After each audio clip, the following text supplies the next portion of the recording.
ये जीएसटी क्या है? 1 जुलाई से भारत वस्तु और सेवा कर की शुरुआत करेगा।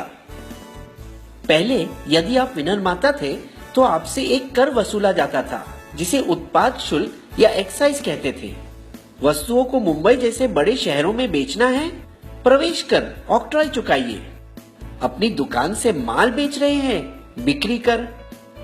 खरीदी कर रहे हैं, वैट चुकाइए। मूल्य सम्मार्जित कर, सिनेमा, मनोरंजन कर। आप पेशेवर फोटोग्राफर है, सेवा कर। अपना मकान किराए पर उठा रहे हैं, फिर से सेवा कर। किसी चीज का आयात कर रहे हैं, सीमा शुल्क। विदेशी गाड़ी खरीद रहे हैं, विलासिता कर। कर कर कर। अमेरिका के संस्थापक पिताओं में से एक और $100 की नोट पर चमकते चेहरे बेंजामिन फ्रैंकलिन ने एक बार कहा था, जिंदगी में केवल 2 ही चीजें तय हैं, मौत और कर। हर एक सरकार अपने खजाने को भरने के लिए नए कर की इजाद करती है। अब भला और कौन सा कर मैं लाऊं? राजनीतिक विपक्ष पहले से ही बहुत देरी करवा चुका है। 160 देशों में भारत से पहले ही जीएसटी है। कुछ देशों में तो यह 1950 के दशक में ही आ चुका था।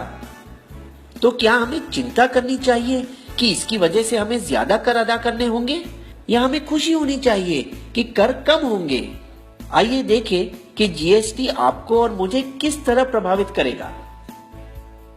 एक उदाहरण ले, मारुति स्विफ्ट पेट्रोल गाड़ी की मुंबई शहर में जीएसटी के पहले और जीएसटी के बाद।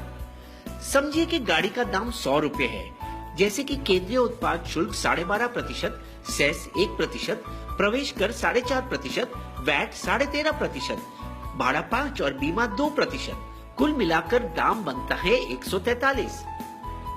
अब देखिए जीएसटी के बाद वाली दुनिया में भाड़ा 5 और बीमा 2% तो रहेगा, और फिर होगा एक ही टैक्स जीएसटी, जिसे जोड़कर दाम बनता है 139, यानी 4% सस्ता। दिल्ली राज्य के अलग करों की वजह से यह दाम बढ़ेगा। 85 वस्तुओं 1211 में से फल, सब्जी, गुड़, अनाज और दूध पर कोई कर नहीं। जीएसटी को 4 वर्गों में अलग किया गया। 5% शक्कर, चाय, कॉफी, खाने का तेल। 12% मक्खन, मोबाइल फोन, प्रेशर कुकर।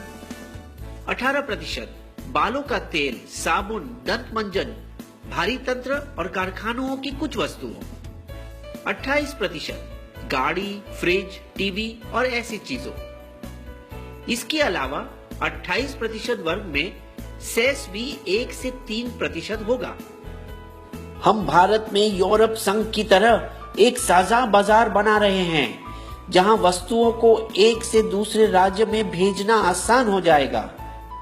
कुछ जीत और कुछ हार मिलाकर बस वही खर्च होगा जो अब होता है, लेकिन ये सब वस्तु सस्ती पड़ेगी। दंत मंजन, बालों का तेल और शैम्पू, गाड़ियां, बैटरी, फिल्मों और हवाई जहाजों के टिकटें, और कुछ जो महंगी होगी, TV, fridge, AC, laptop, ayurvedic औषधों, पेंट्स और आपका मोबाइल बिल। लेकिन सरकार को कुछ मुश्किल बातों का सामना करना पड़ा। पैराशूट बालों में लगाने का तेल है या खाना पकाने का? यदि ये खाना पकाने का तेल है तो इसे अनिवार्य वस्तु माना जाएगा और इस पर कम कर होगा 5%। विक्स की गोली दवाई है या मिठाई? किटकैट बिस्किट है या चॉकलेट? दवाई और बिस्किट पर कम कर लगेगा। तो आप पूछना चाहेंगे कि सरकार इतनी भली कब से हो गई जो कर घटा रही है? लेकिन वास्तव में सरकार और ज्यादा मालामाल होगी। जीएसटी के लागू होने के बाद भारत की अर्थव्यवस्था को 4.2% का फायदा होगा। जीएसटी से राज्यों के बीच अंदरूनी व्यापार बढ़ जाएगा। इसे कहते हैं जीत जीत वाली बात। कर भी कम और सरकार भी अमीर। क्या आपको हमारी कहानी पसंद आई? तो आइए बन जाइए बिस्बो के दोस्त और सब्सक्राइब करके हमारे फ्री मेंबर बन जाइए। और इस वीडियो को अपने दोस्तों के साथ शेयर करना मत भूलिएगा।